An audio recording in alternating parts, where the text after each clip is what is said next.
My name is Alaba. I'm a media entrepreneur. So I run Business Africa Online, an online media platform that basically promotes Africans across the globe making impact um, in their respective fields, be it business, tech, SDGs, and the likes. I also run a media marketing company called Sterling Rich. And what we do is to amplify, promote, and uh, market African brands across the globe, basically.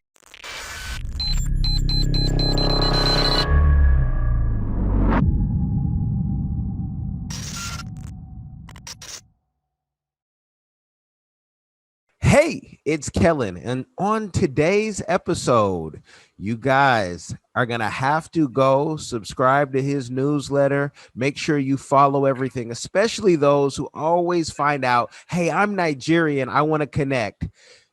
Alaba is my guest today, and he owns Business Africa Online, as well as some other businesses we'll talk about. He's kind of just a marketing genius. He is your go-to guy in Nigeria, and he is going to give us the game on how he is educating us with all these great stories that he has online with other entrepreneurs, people doing great things in Nigeria and beyond, especially on the continent. So, Alaba, welcome to the show. How are you doing today? I'm great. And you? I am great. I'm great to have you. You know, one thing that I really appreciate about your website, and I want to kind of know your magic. There are no ads. You're not asking for money. No money, like how are you surviving with, just giving us so much information in a clean, organized way? Wow. Okay. So thank you for that question. And I get to hear that a whole lot of time. People ask me, so what's your goal? You are not making money, or so just tell us, is the goal to make money or is the goal to push impact and tell the world what Africans across the globe are doing? So for me, it starts with purpose. My purpose is to help people and support them in achieving their goals, their dreams. And one of the ways I'm doing that is to create a media platform which I feel they need to push their brand out there. And that's what gave birth to Business Africa Online, to just talk about Africans across the globe and change the negative narrative about Africans and Africa. With about 80% of the media uh, tells the negative side of Africans. And one of my goals is to come up with a media platform that push both the challenges, their success stories, and their impact across the globe. Uh, Basically. Okay, so you do this just like I do this this show, podcast, whatever. It's not about the money, but it's about the information. It's about building bridges. Now, when you talk about, the negative image of Africa, outside of Africa, we know they are still running, ads from 30 years ago showing, people starving. But when you are on the continent, I've brought over 30 people to Africa. They think they're in the real Wakanda. They say, Kellen, I thought I was rich until I got to Africa. And I've never even been yet to Nigeria. I have a place in Cameroon. My wife is from Cameroon.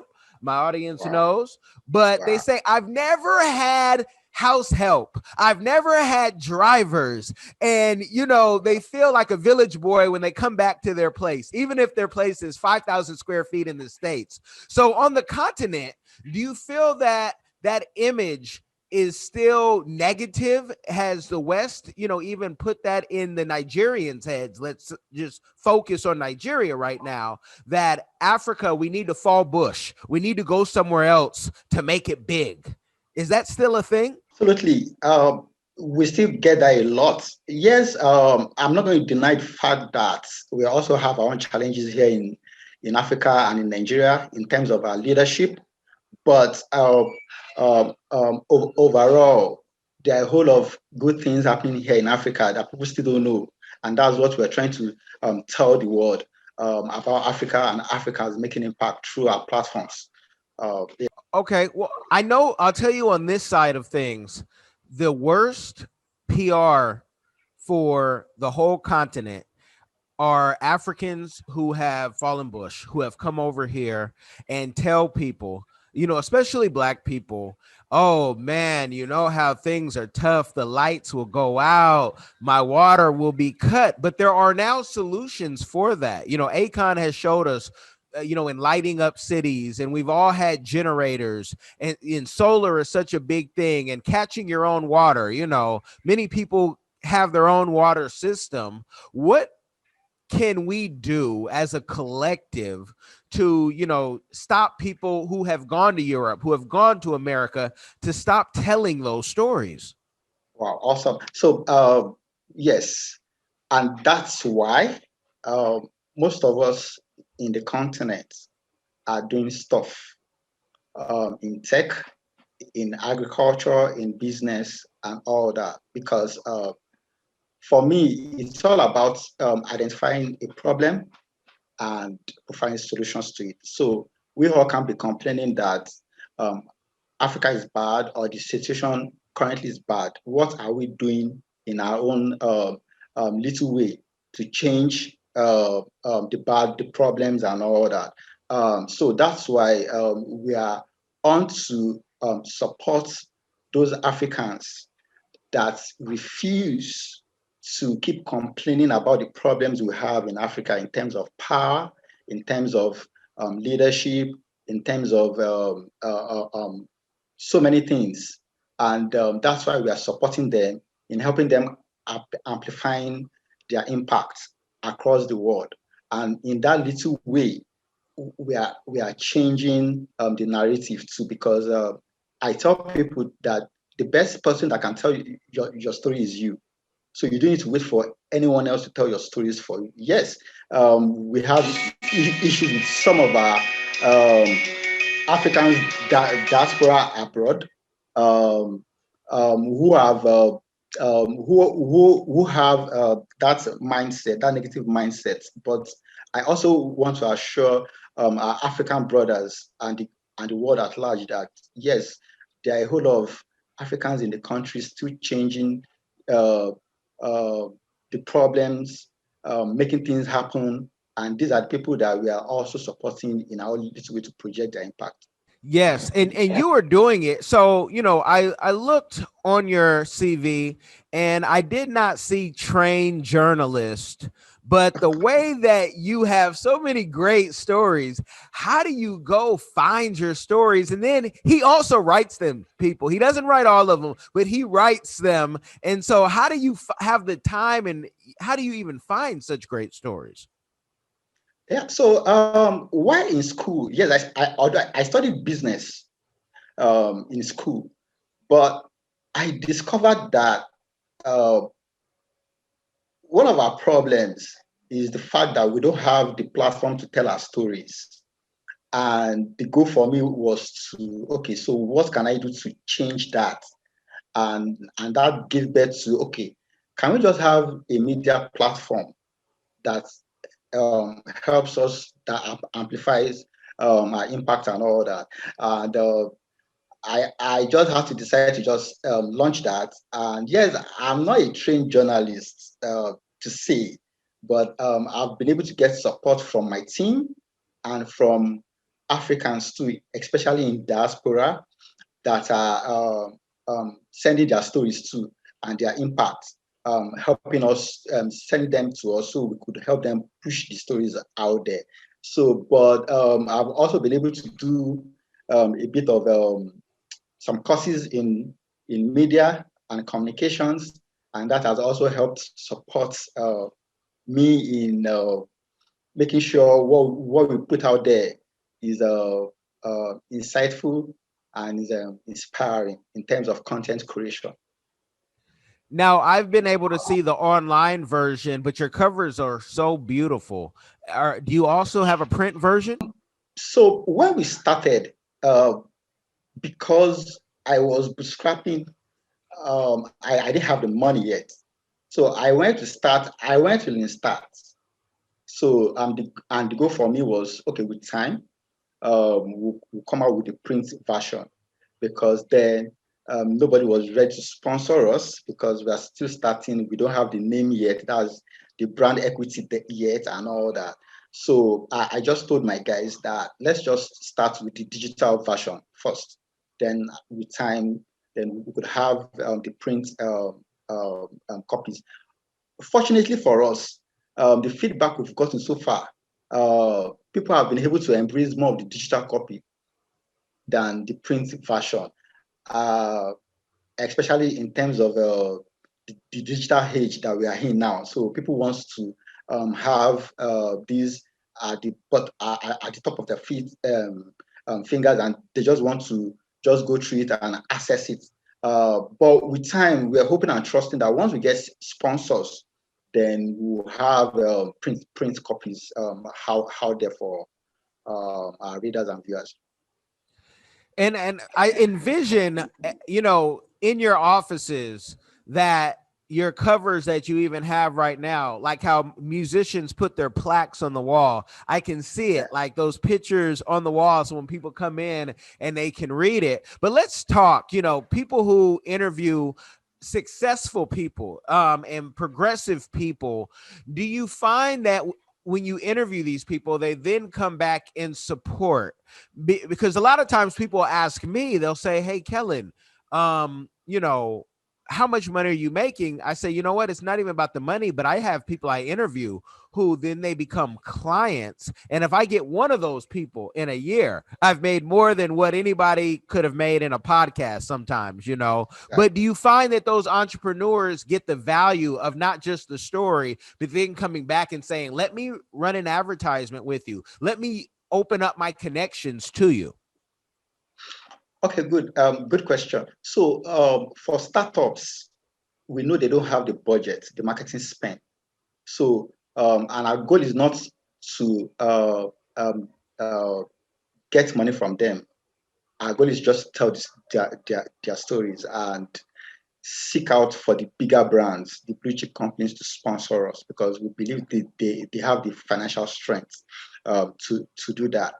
Uh, uh, so it's been challenging, but what we've been able to do so far was to, yes, we have some some CEOs we featured that they are now clients. So they put on adverts on our magazine and they support us. But due to COVID, most of them have been able to um, um, kind of restrict their spending.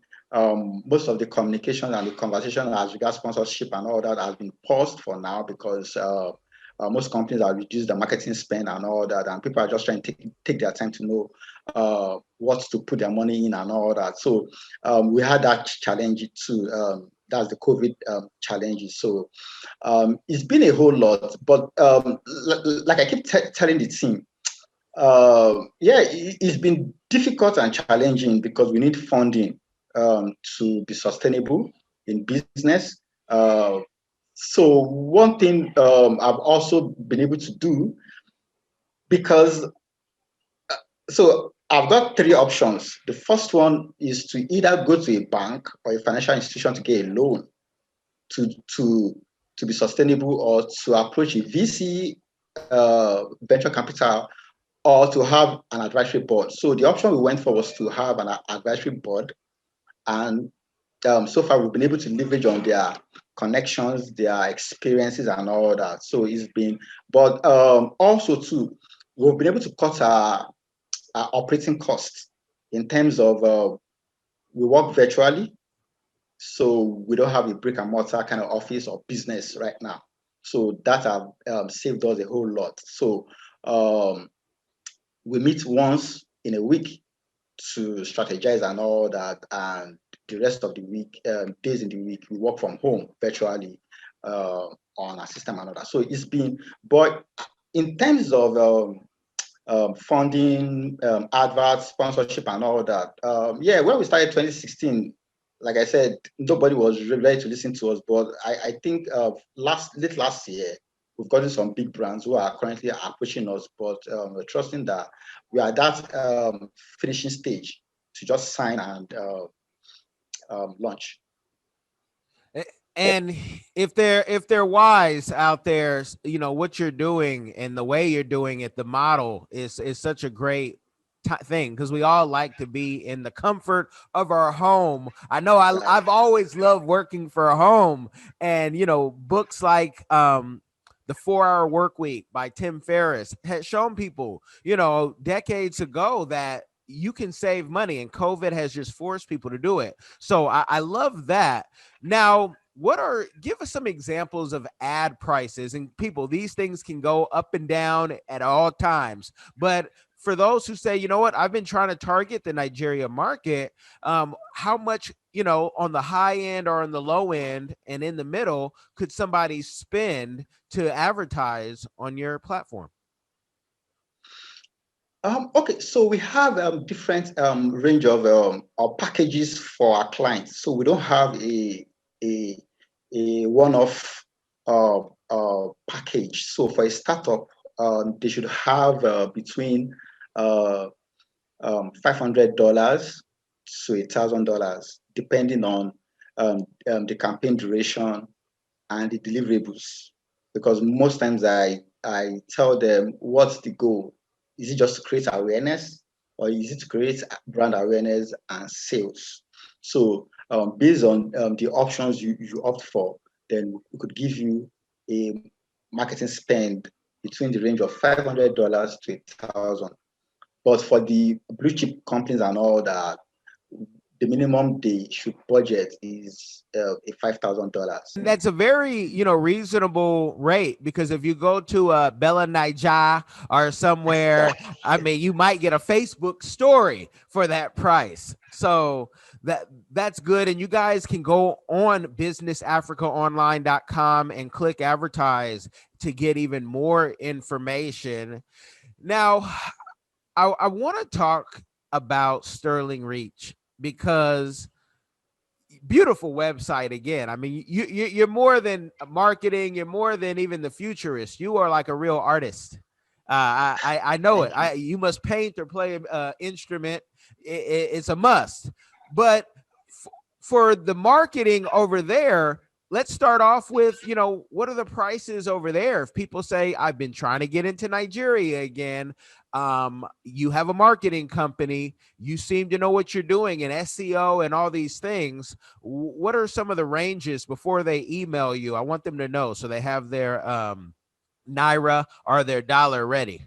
Okay, so for that, we don't have a particular uh, fee, to be precise, because one, if we are engaging a third-party platform, say for example Facebook, Twitter, Google, and the likes, uh, it's difficult to say, because one is a third-party platform and you're also paying in dollars.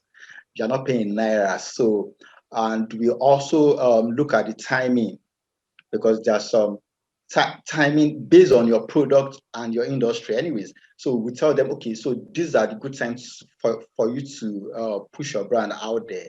Then depending on the kind of brand too, we also tell them, okay, the minimum you could do is 3 months or six. So depending on the duration, the campaign deliverables, again, the goals, the target, and all that.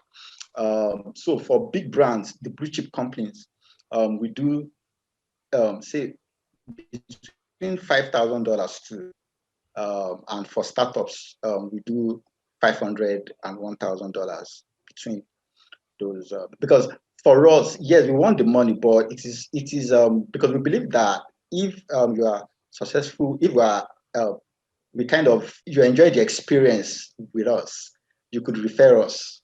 And for me, what is key is referrals, because just to shock you a bit, we don't have a marketing budget at Business Africa Online or Sterling Reach. Most of uh, our clients are through referrals for now. So that's one of the leverages we have. Um, so working for us. So we are more about making our clients, exciting our clients, so they could refer us. compared to you putting our marketing budget out there to look for clients. So for us, it's about client satisfaction and getting the maximum experience so far and value for money. Well, I like the way that you have that where you're flexible. I have seen some entrepreneurs when dealing with American clients even try to charge what would be charged in America, which is a mistake to try to keep up, because if it doesn't cost you that, why charge that? I, as a consultant, as a publicist, I tell people I have to know more about your business before I give you a random number, to be fair.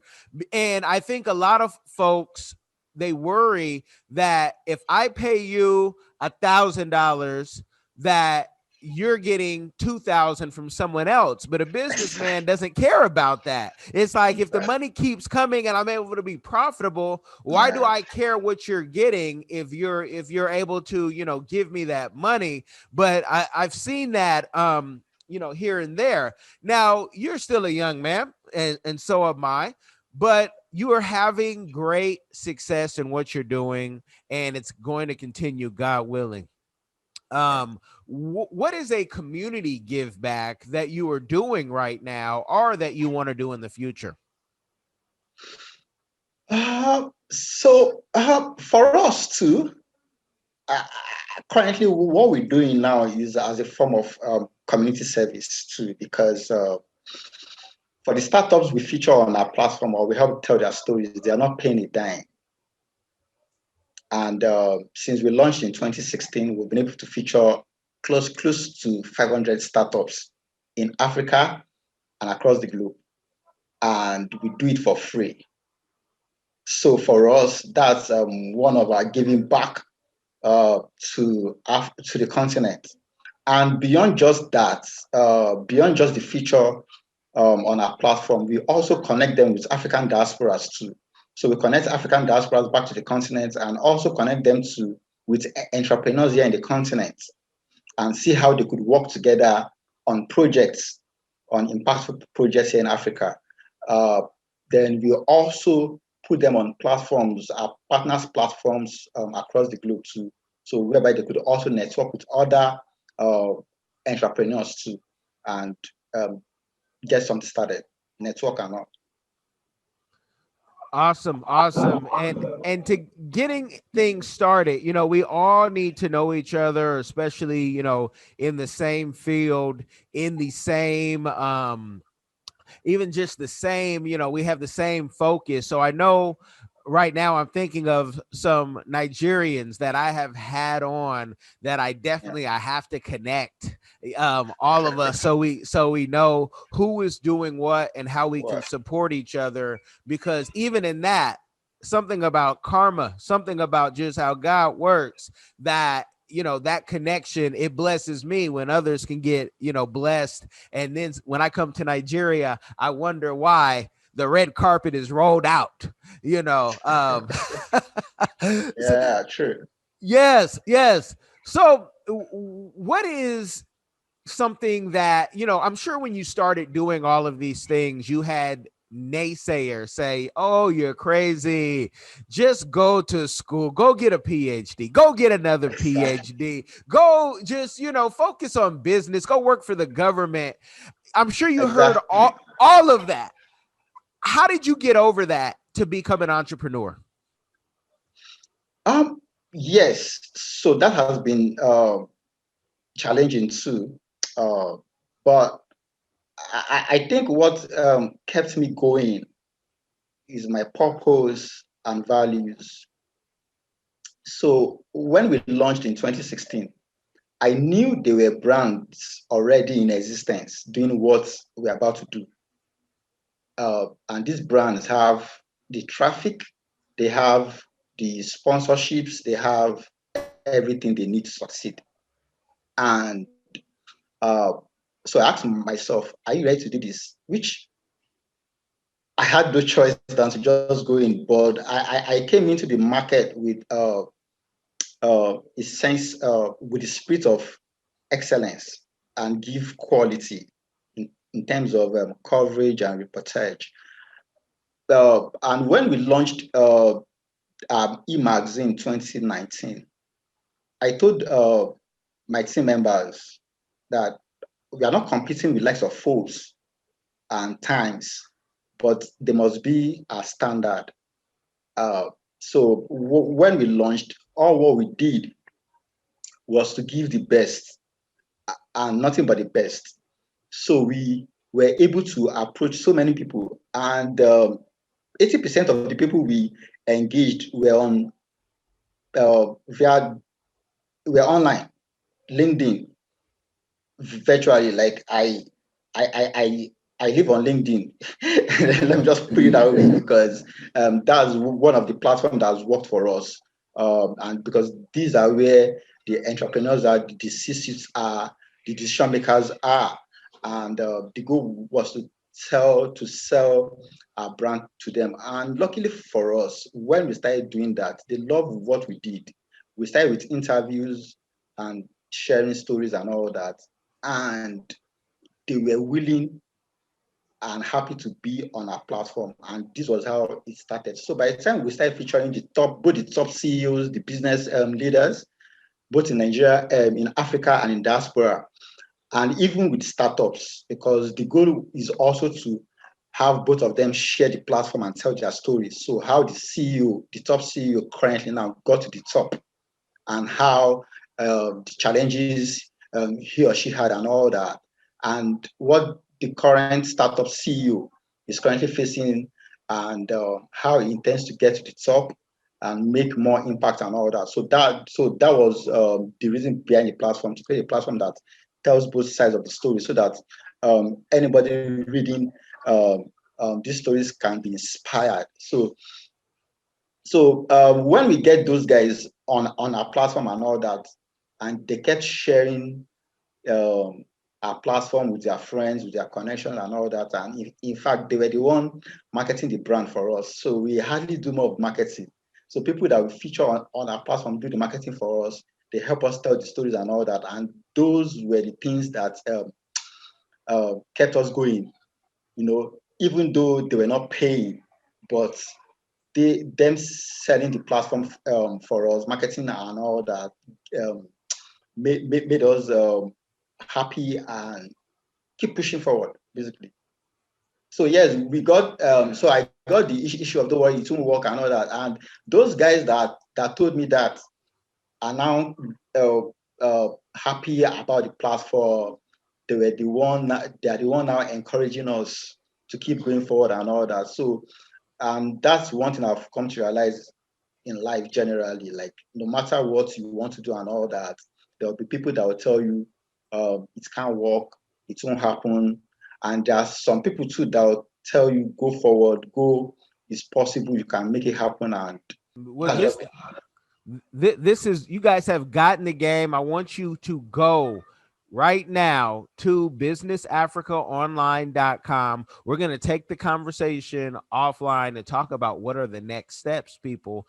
Just know that everything that this man has said has been about giving, not about himself, but the team and giving back. That he might be going for sainthood. I think so. He's going for sainthood. Brother, I thank you for coming on.